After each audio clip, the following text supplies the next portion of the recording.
Барлықтарыңызға сәлем. Бүгін мен сіздерге кез келген фотоның үстіне календарды қалай қою керектігін үйрететін боламын. Ол үшін бізге PicsArt бағдарламасы керек. PicsArt бағдарламасына кіреміз. Төмен жағында плюсик батырмасын басамыз. Өзіміздің фотомызды аламыз. Мінекей жоғары жағында тұрған. Осы фотоның үстіне жаңағы календарымызды әкеліп қоямыз. Ол үшін төмен жағында добавить фото дегенді басамыз. Календарымызды алдық, жоғары жағында добавитті басамыз. Мінекей календарды алдық. Енді осыны екі саусақтың көмегімен орналастырып аламыз. Төмен жағында смещать деген бар, соны басамыз. Усиление дегенге барамыз да ар жағында фонды алып тастаймыз. Мінекей алып тастадық. Төмен жағында настройки дегенге барамыз. Количество деп тұр, міне яркость.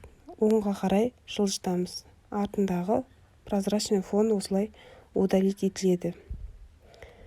Мінекей удалить еттік. Жоғары жағында готовыны басамыз.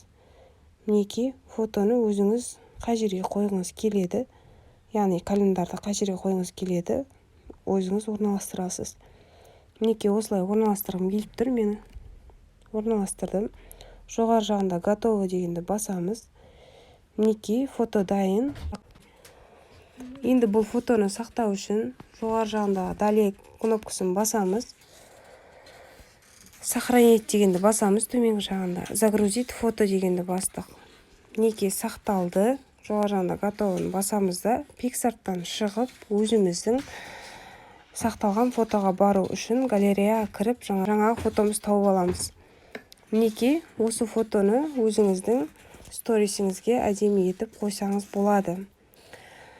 Менің каналым сіздерге ұнаса, лайк басып, тіркеліп алыңыздар. Кәделеріңізге жарасын.